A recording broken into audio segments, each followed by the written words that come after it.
विश्वामित्र और गुरु वशिष्ठ दोनों में शास्त्रार्थ हो रहा था। विश्वामित्र कह रहे थे कि तपस्या बड़ी होती, गुरु वशिष्ठ कहते थे कि सत्संग बड़ा होता है। दोनों में तर्क वितर्क हुआ। गुरु वशिष्ठ भगवान श्री राम के बचपन के और विश्वामित्र भगवान श्री राम के जवानी में सदगुरु बने थे। राम मुस्करा रहे हैं, गुरु और सदगुरु में शास्त्रार्थ हो रहा है। सवाल ये रखा गया है कि सत्संग बड़ा है कि तपस्या बड़ी है। तपस्या सत्संग से बड़ी तपस्या, तपस्या से बड़ा सत्संग है। धिक्कार है। महान सदगुरु विश्वामित्र और गुरु वशिष्ठ दोनों अपनी अपनी बात को जीतने की कोशिश कर रहे हैं। तो शर्त रखी गई कि सत्संग के पुण्य से और तपस्या के बल से जो पृथ्वी के वजन को रोक देगा वो बड़ा है। विश्वामित्र ने कमंडल से गंगा जल छिड़का और कहा, हे मेरी तपस्या, 50,000 वर्ष का तप लग जाए और ये पृथ्वी थम जाए। ज्यों ही पृथ्वी शेष जी ने ढीली किया त्यों ही पृथ्वी डगमगाने लगी।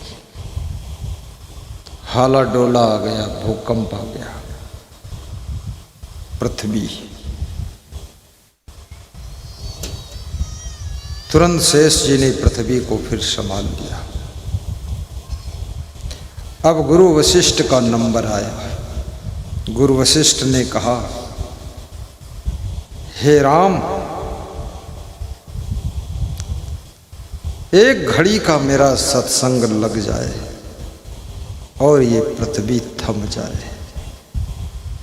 एक घड़ी के सत्संग के पुण्य के प्रभाव से पृथ्वी थम गई। तालियां बज गईं। देवी देवताओं ने तालियों की गड़गड़ाहट से गुरु वशिष्ठ का स्वागत किया। राम ने जय जयकार किया कि तपस्या से सत्संग बड़ा होता है।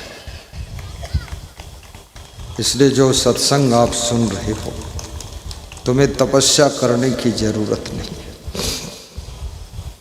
एक पैर से खड़ा रहना, एक हाथ को ऊपर उठाए रहना 12 साल तक, 12 साल भोजन न करना और मौन साधना करना 12 साल, ये तपस्या नहीं है, अपनी जिंदगी के लिए समस्या है।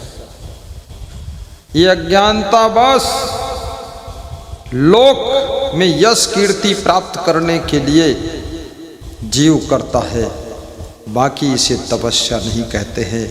असली तपस्या तो ये है कि सत्संग सुनते सुनते तुम्हारा पागल मन शांत हो जाए। इससे बड़ा कोई तप नहीं है।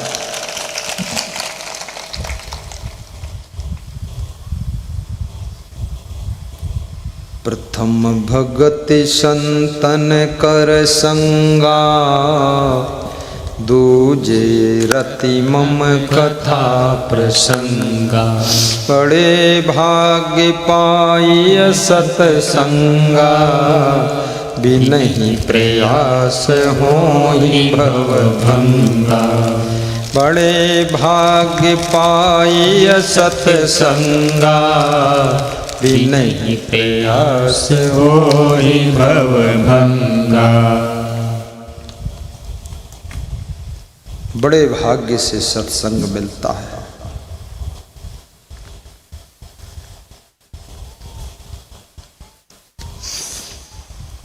ये सत्संग पुण्य पुंजो बिनु मिलहि न संता, सतसंगत संसृत कर अंता। पुंज माने ढेर होता है। जब पुण्य ढेर इकट्ठा होता है तब महान संत का दर्शन होता है, और महान संत के दर्शन से मार्गदर्शन मिलता है, और मार्गदर्शन से भक्ति और मुक्ति प्राप्त होती है। इसलिए पुण्य करिए, कुंवारी कन्याओं को खीर पूड़ी साल में एक बार खिला दीजिए। गांव में एक दूसरे का सहयोग कीजिए। भक्तों को प्रसाद बांटिए। सत्संग कोई भी करा रहा हो वहां जाकर प्रसाद बांटो। कहीं भंडारा हो रहा उसमें सहयोग करो। हनुमान जी के नाम से शरबत पिलाओ। बाबा अर्जुन देव की जयंती के नाम से भी शरबत पिलाओ। कबीर जयंती के नाम से शरबत पिलाओ। गुरुदेव के जन्मोत्सव के नाम पर लड्डू बांटो। पिंटू वर्मा समझ लेना, जन्मदिन आ रहा गुरुदेव का अक्टूबर में। 1 कुंटल लड्डू, जितना वजन गुरु का है उतना वजन लड्डू बांट दो। गुरु का वजन बताऊंगा नहीं, गुरु का वजन 6 कुंटल है। अरे 6 कुंटल नहीं, केवल 80 किलो। और तब तक मैं घटा दूंगा, 75 किलो कर दूंगा, 70 ही कर दूंगा। रोज घटा रहा, जुटा हुआ हूं, सूंघता हूं, खाना कम कर दिया। 75 किलो लड्डू मंगाकर बांट दो। 75 किलो में पूरे गांव में लड्डू बट जाएगा। होर्डिंग लगा दो, मेरे महान गुरु का जन्मदिन मनाया जा रहा है। गुरु पूर्णिमा महोत्सव में गर्मी का महीना है, थोड़ा प्रसाद बांटो, कुछ ठंडा ठंडा पिला दो, बर्फ डालकर शरबत, शिकंजी पिला दो। ये पुण्य कर लो, क्योंकि पुण्य से संत मिलेंगे, संत से सत्संग मिलेगा। जब वृक्ष मिल जाता है तो छाया मिल जाती है, फूल मिलता है तो खुशबू मिल जाती है, और संत मिलते हैं तो सत्संग मिल जाता है। और सत्संग मिल गया तो क्या होता है? मुक्ति हो जाती है, मुक्ति हो जाती है। बड़े भाग्य पाए सत्संगा, बिनहि प्रयास हो ही भव भंगा। जैसे तुम ट्रेन में बैठते हो, ट्रेन में बैठने के बाद तुम चलते हो कि ट्रेन चलती है? तुम सोते रहते हो, खड़े रहते हो, बैठे रहते हो, बातें करते रहते हो, लेकिन फिर भी तुम शाहजहानपुर से बॉम्बे पहुंच जाते हो। क्यों? क्योंकि ट्रेन चल रही है और तुमको लिए जा रही है। जैसे ट्रेन में बैठा हुआ व्यक्ति सो भी जाता है तो भी शाहजहानपुर से बॉम्बे पहुंच जाता है, ऐसे जो व्यक्ति, याद रखना, सत्संग की ट्रेन में भक्ति का टिकट लेकर के श्रद्धा पूर्वक बैठ जाता है तो सद्गुरु के ज्ञान का इंजन उसको मुक्ति की स्टेशन पर पहुंचा देता है, शांति की स्टेशन पर पहुंचा देता है। जय जय जय जय श्री राम। बड़े भाग्य पाई सत्संगा, बिनहि प्रयास हो ही भव भंगा। बिना प्रयास के भवबंधन छूट जाएंगे। बड़ी बड़ी जंजीरें टूट जाएगी। कल मेरे पास में एक सज्जन आए थे, कह रहे थे, गुरुदेव मैं भी थोड़ा अकड़ू था। मेरे बता रहे थे मैं अकड़ू था, मैं भिड़ जाता था, लेकिन आपके सत्संग के ज्ञान की आंखों ने मेरी जिंदगी को बदल डाला है। और मैं बहुत गरीबी झेला हूँ, दुख झेला हूँ, लेकिन आज की तारीख में पैसा भी है, लेकिन अकड़ नहीं है।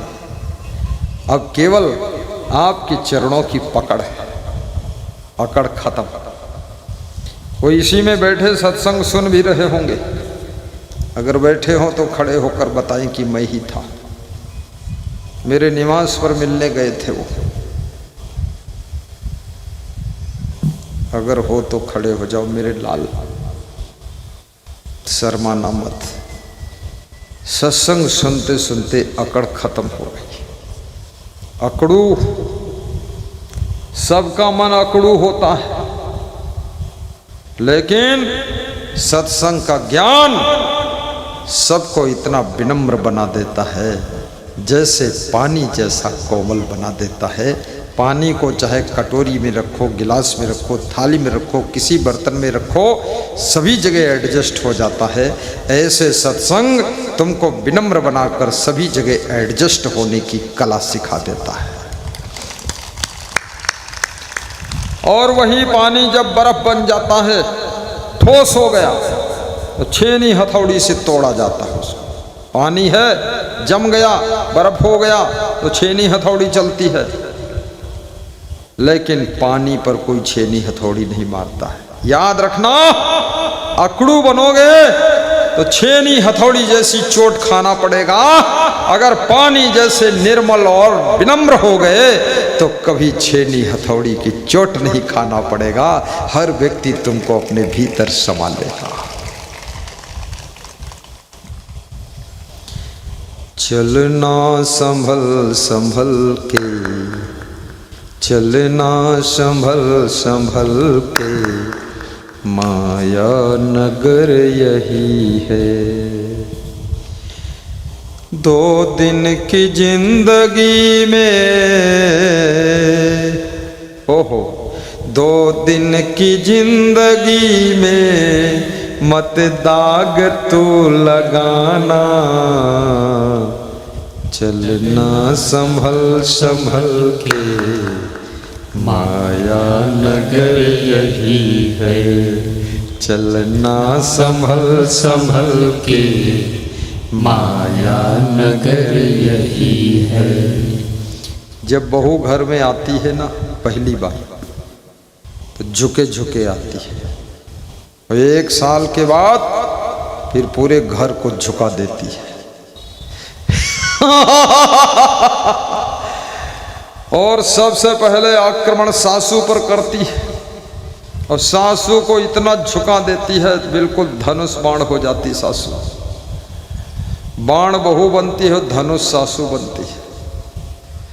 झुके झुके आई थी, सबको झुका दिया, घुटने टेक दिए सबने।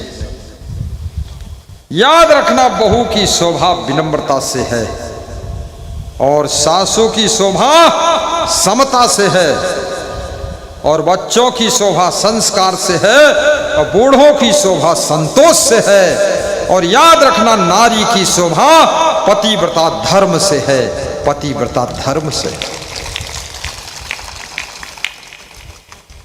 पुरुष की शोभा सुंदर स्वभाव से है, संत की शोभा क्षमा गुण से है, फूल की शोभा सौंदर्य और सुगंध से है, और याद रखना, दीपक की शोभा उजाला से है, बादल की शोभा वर्षा से है, और परिवार की शोभा एक दूसरे की परवाह करने से है, परवाह करने से। वो परिवार बेकार है जिसमें दूसरों की परवाह नहीं। परिवार उसे कहते हैं जिसमें एक दूसरे की सब परवाह करते हैं। कौन खाया कि नहीं खाया, सोया कि नहीं सोया, मच्छरदानी मिली कि नहीं मिली, बिस्तर मिला कि नहीं मिला, अभी लौटकर शाहजहानपुर से आया कि नहीं आया, कब आएगा। जो लोग एक दूसरे की परवाह करते हैं, वही परिवार राम का परिवार है, कृष्ण का परिवार है।